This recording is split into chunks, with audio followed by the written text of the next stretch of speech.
বর্তমানে OnePlus ফোনের একটি কমন প্রবলেম হচ্ছে গ্রিন লাইন ইস্যু। এই গ্রিন লাইন ইস্যু আসলে আপনি কিভাবে সমাধান করবেন? আজকের এই ভিডিওতে আমরা আপনাদেরকে দেখাবো এবং এর উত্তম সমাধান কি সেই ব্যাপারে বিস্তারিত বলবো। এবং এই ফোনগুলো কাজ করার ক্ষেত্রে বিশেষ সতর্কতা অবলম্বন করতে হবে। নইলে আপনি জরিমানা সম্মুখীন হতে পারেন। এজন্য হচ্ছে ভিডিওটি মনোযোগ সহকারে অবশ্যই দেখবেন। তাহলে আপনি কিছুটা ভালো কিছু শিখতে পারবেন। তো প্রথমে আমরা ফোনটি ডিসেম্বলি করছি, যেহেতু কাজ করার প্রথম স্টেপ হচ্ছে ডিসেবলি করা। তো এখানে আমরা কার্ড দিয়ে দেখতে পাচ্ছেন ব্যাকশেলটা খুলছি এবং হটগানের হিট দিয়ে খুলছি। হটগানে আমাদের 300 হিট থাকলেই কিন্তু যথেষ্ট। পরবর্তী স্টেপ হচ্ছে এখানে আমরা স্ক্রুগুলো খুলে নিচ্ছি, দেখতে পাচ্ছেন। স্ক্রুগুলো খোলার পর এখানে একটি র্যাবন আছে যেটা আপনাকে খুলে নিতে হবে। সো এখানে সকেটটা খুলে নেওয়ার পর আমরা নিচের দিকে স্ক্রুগুলো ওপেন করছি।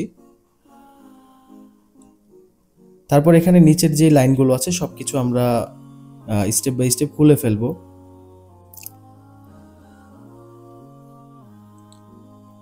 এখান থেকে আমাদের ডিসপ্লে সকেটটা খুলে নিতে হবে এবং এখানে মাদারবোর্ডটা আমরা আলাদা করে নিব। এখন আমরা ডিসপ্লেটা হিট করব, এর জন্য মাদারবোর্ডটা আমরা আলাদা করে নিচ্ছি এবং সেপারেটর মেশিনে আমরা এটা বসিয়ে দিব। 100% পর্যন্ত হিট হওয়ার পর আমরা ডিসপ্লেটা এবার ওপেন করব। দেখতে পাচ্ছেন ওপেনার দিয়ে আমরা ওপেন করছি, তবে র্যাবনের সাইডে কোনোভাবে ওপেন করা যাবে না। এই ফোনটির নিচের সাইডে হচ্ছে র্যাবন রয়েছে এবং ওইখান দিয়ে আমরা ওপেন করব না, তাছাড়া সব দিক দিয়ে আমরা ওপেন করে নিব।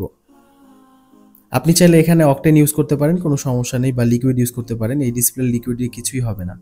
সো এখানে আমরা নিচের দিকে কিন্তু র্যাবনের দিকে আমরা কার্ড ওপেন করতে পারবো না, যার কারণে আমরা একটু এখানে হিট করে নিচ্ছি। হিট করে নিলে আমাদের এটা এই নিমেষেই কিন্তু খুলে আসবে।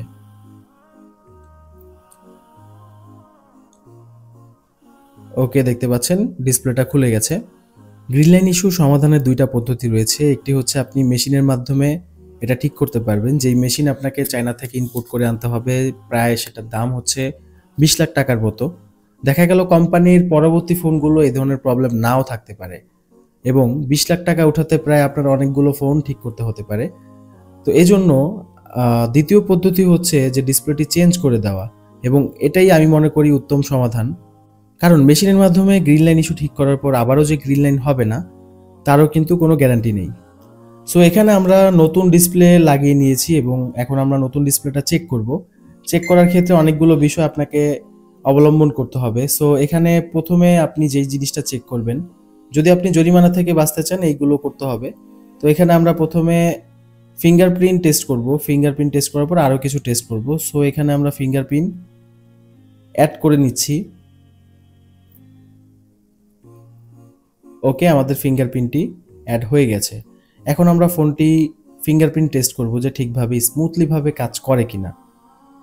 তো দেখতে পাচ্ছেন আমাদের ফিঙ্গারপ্রিন্টটি কিন্তু কাজ করছে। আপনারা প্রায় কয়েকবার চেক করে নেবেন যে ঠিকভাবে স্মুথলিভাবে কাজ করে কিনা।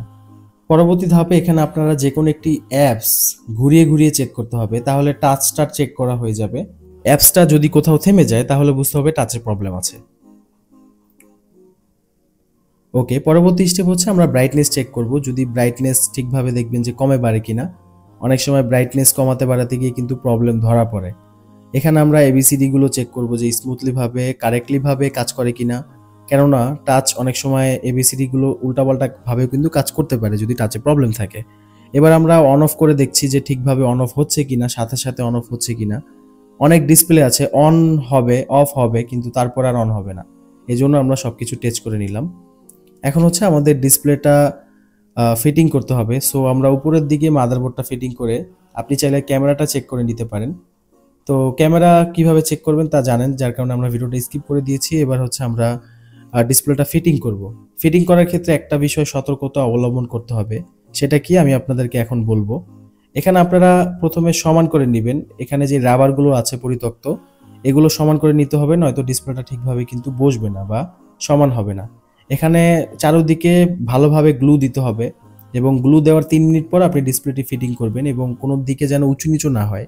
গুরুত্বপূর্ণ বিষয় হচ্ছে যদি আপনি কোথাও ঠিকভাবে গ্লু ইউজ না করেন সেক্ষেত্রে কিন্তু ফিঙ্গারপ্রিন্ট কাজ করবে না, বা কাজ করলেও কিন্তু প্রবলেম করবে। ওকে, এবার আমরা এখানে সবকিছু ফিটিং করে এখানে লজিকটা ফিটিং করছি এবং সবকিছু আমরা এখন অ্যাসেম্বলি করে দিব।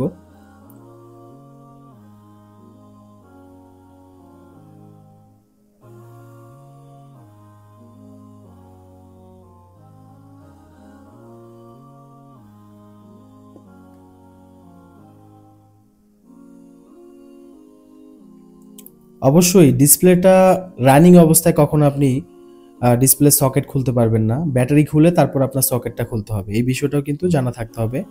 তো এখানে আমরা স্ক্রুগুলো লাগিয়ে দিচ্ছি। এরপর হচ্ছে আমরা এখানে মোটর দিয়ে উপরিভাগের অংশে যেই রাবারগুলো আছে পরিত্যক্ত, এগুলো আমরা সমান করে নিব। সমান করতে গিয়ে যদি ক্যামেরায় হাত লাগার সম্ভাবনা থাকে তাহলে আপনি ফিটিং করার আগেই সমান করে নেবেন। যদি হাতের অ্যাক্টিভিটি ভালো হয় তাহলে আর কোনো সমস্যা নেই। সো এখানে সমান করার পর এখন আমরা এখানে গ্লু দিচ্ছি। পরিমাণ মতো গ্লু দেওয়ার পর 1 মিনিট পর গ্লুটা হালকা শুকানোর পর আমরা এখানে ব্যাকশেলটা লাগিয়ে এখানে রাবার দিয়ে আমরা সবকিছু অ্যাড করে দিব। দেখতে পাচ্ছেন আমাদের ফোনটা এখন কমপ্লিট। তো আমি মনে করি ডিসপ্লে চেঞ্জ করাটাই হচ্ছে উত্তম সমাধান। মার্কেটে আপনি ভালো কোয়ালিটির ডিসপ্লে পাবেন। আর যারা ডিসপ্লে চেঞ্জ করতে চান, যারা কাস্টমার রয়েছেন তারা আমাদের উক্ত নম্বরে যোগাযোগ করতে পারেন। ভালো থাকবেন সবাই। আসসালামু আলাইকুম।